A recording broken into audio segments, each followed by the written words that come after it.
Over the last couple of years, as you know, everything has changed, and one of the things that many of us experience as having changed is our relationship with Jesus.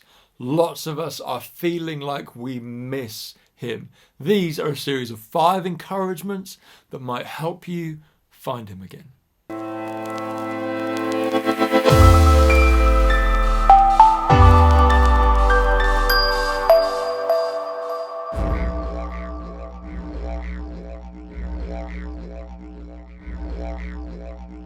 If you find yourself at a complete loss one afternoon for anything to do, then here's a fun suggestion.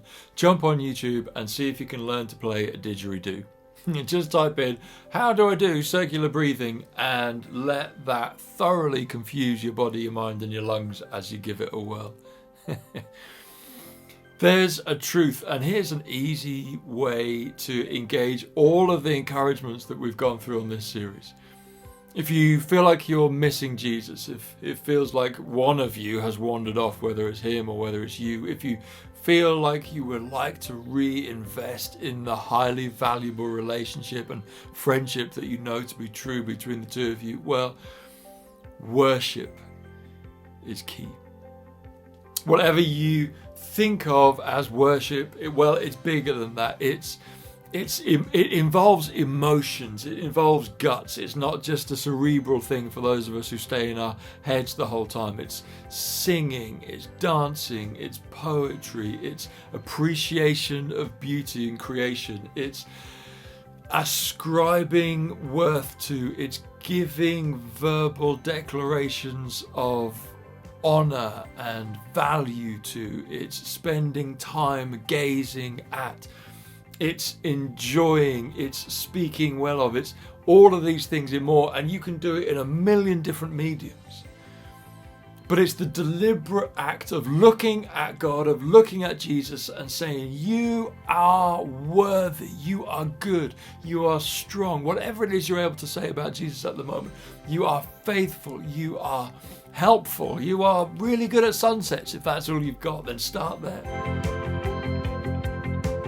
The deliberate act of worship in all situations is a key, and I don't get it, I don't understand it, it's way too big for my little mind, but it's a key to becoming closer with Jesus, because remarkably it's like circular breathing.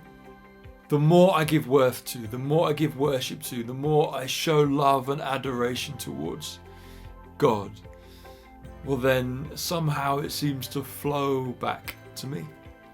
And it seems to do something for my spirit too, and it seems to do something for my emotions too, and it seems to do something at a gut level for me too. And sometimes that lasts for a moment when you're in the deepest, darkest, muddiest pit of your life. Then you need to worship consistently because the flow back, maybe it doesn't last for long. Other times it's like you're just in this circular rhythm of worshipping God and experiencing his goodness, worshipping God and experiencing his goodness, worshipping Jesus and experiencing closeness. It don't always work like that, but my experience is that it works like that most often and most preciously for those of us who most need it. And so my final encouragement is to spend some time worshipping, because as we've seen, he is worth it. And it's not something that most of us do naturally each day, but it's something that is worth building into our rhythm, whether it's song, whether it's poetry, whether it's art, whether it's poems, whether it's writing stuff down, whether it's breakdancing. It doesn't matter. He'll take it all. But it's the deliberate giving of worship to Jesus and asking and expecting the flow back of goodness. I hope some of these have been helpful, these encouragements to you. Take them, run with them, make them bigger, expound on them, talk about them, disagree with bits and apply them. And my hope and prayer is that to all of us who feel like we're missing Jesus, that something has changed, that there is a lack in our relationship with him, that somewhere in here has been some gold which unlocks a door so that you and Jesus find each other again.